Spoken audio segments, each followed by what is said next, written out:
Your dog has never said the word sorry in their life. They never will. But that does not mean they have never felt it, because something happens after a dog does something wrong, after they chew the thing they were not supposed to chew, after they bolt out the door when you said stay, after they snapped at the other dog at the park and watched your face fall.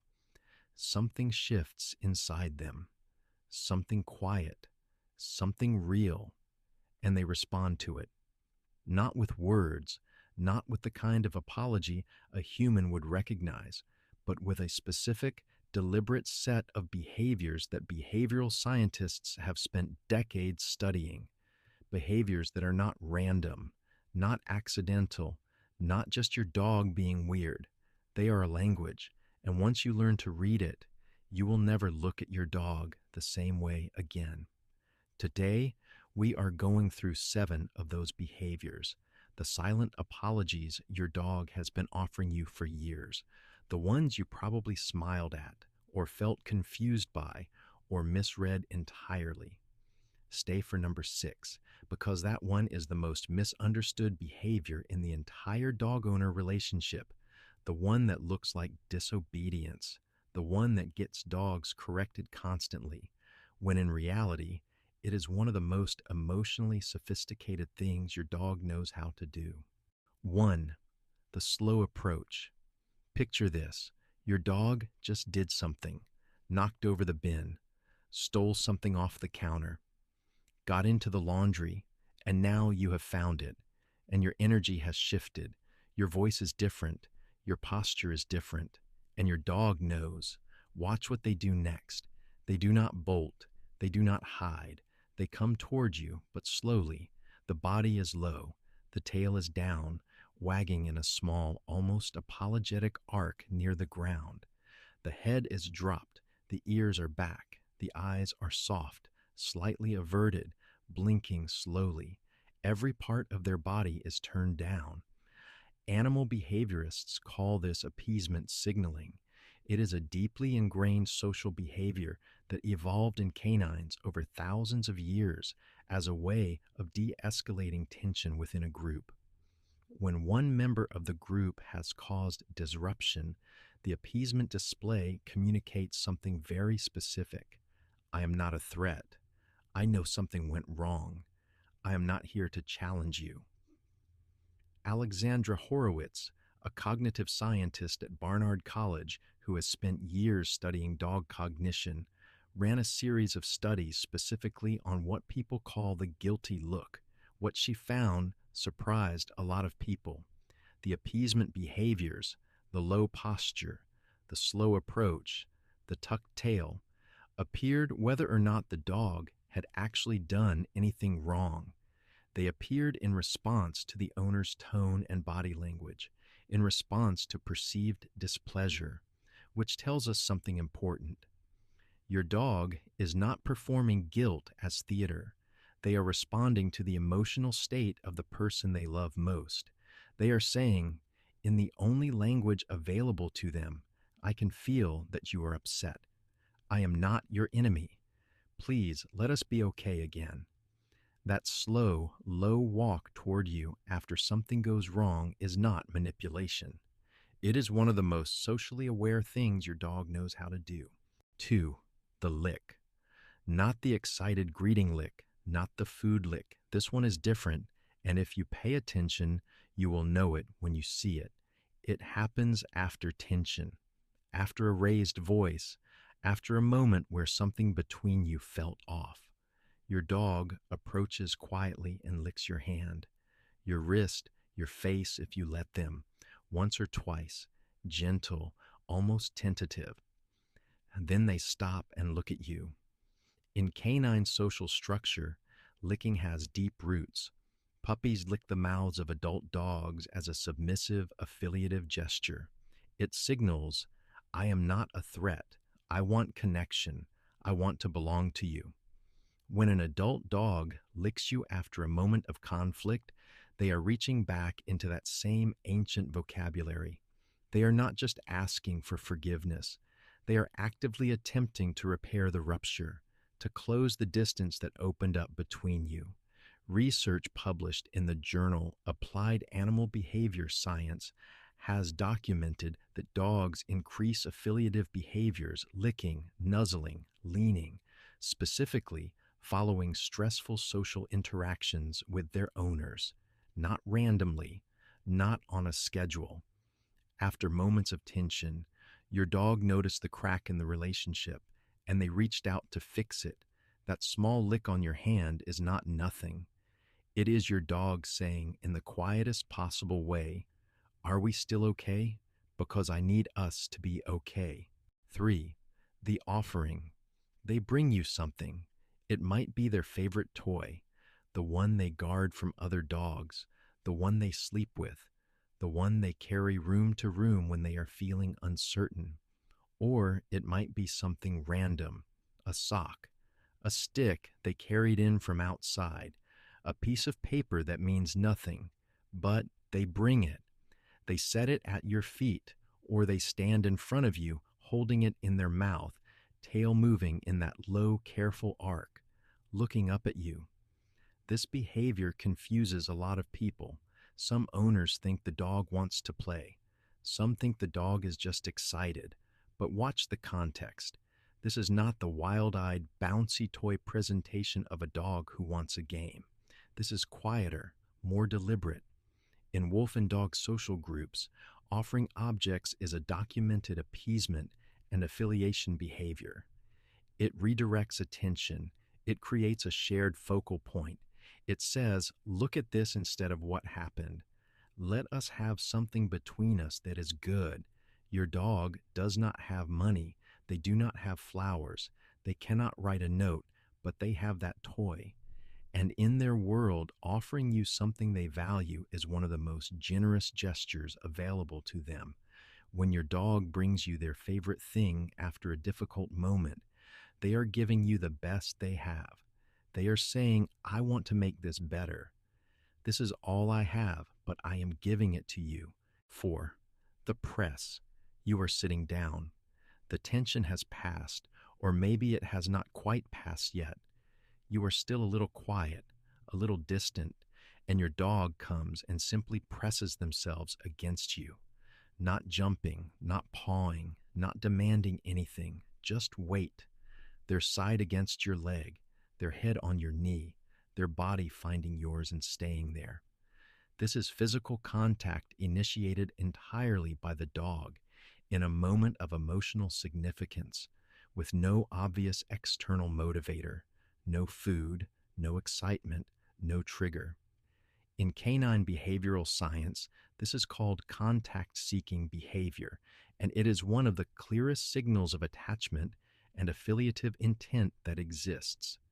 Dogs do not press themselves against beings they feel unsafe with. They do not choose proximity in vulnerable moments with anyone they are unsure about. When your dog presses into you after something went wrong, their nervous system is doing two things at once. They are regulating themselves because your physical presence genuinely lowers their stress hormones, and they are offering regulation to you. Warmth, weight, presence. Humans do this too. We call it a hug. We understand instinctively that bodies in contact after a rupture communicate something words cannot. Your dog figured that out without being taught. They arrived at it on their own. Because somewhere in the accumulated experience of your relationship, they learn that closeness fixes things, that your body next to theirs is where repair happens, and so they come and they press and they wait. 5. The watch. After a moment of conflict or after they have done something they sensed was wrong, some dogs do something that owners find slightly unnerving. They watch you carefully. From a distance they can manage. They are not demanding attention. They are not pushing for interaction. They are just keeping you in their line of sight, tracking your movements, reading your face, your posture, the way you move through the room. This is social monitoring, and it is one of the most cognitively sophisticated behaviors in the canine repertoire. Dogs are extraordinary readers of human micro-expressions. They track the tension around your eyes, the set of your shoulders, the speed of your movements. And after a moment where the social bond felt strained, they watch specifically to gather information about where you are emotionally, whether things are shifting back towards safety. A 2020 study from the University of Helsinki confirmed that dogs track human emotional expressions with a level of accuracy that surpasses most other animals, including other primates, and that this tracking is specifically heightened in moments of social uncertainty. Your dog watching you carefully from across the room after something happened is not them being strange. It is them doing emotional reconnaissance, trying to read the data that tells them whether the relationship is repairing, whether it is safe to come closer yet. They are looking for the moment your face softens, the moment your shoulders drop, the moment you glance over and something in your expression says, "We are okay now." And the second they see it, they will come to you. 6. The retreat. This is the one that gets misread constantly, and getting it wrong has real consequences for the relationship. After something goes wrong, after they did something, after they sensed you're upset, some dogs do not approach. They do not lick or press or bring a toy. They go somewhere quiet. They find their bed or the corner or the space under the table, and they lie down and they wait. Most owners read this as the dog not caring, as defiance, as the dog being difficult or sulky or trying to avoid accountability. Some owners will actually follow the dog into that space and continue the confrontation, demand eye contact, insist on some kind of visible response. But here is what is actually happening. The retreat is self-regulation. Dogs, like humans, have a threshold for emotional overwhelm. When a social rupture happens and the emotional intensity is high, some dogs have learned that the most effective thing they can do for themselves and for the relationship is to remove themselves from the intensity before they respond. They are not running from accountability.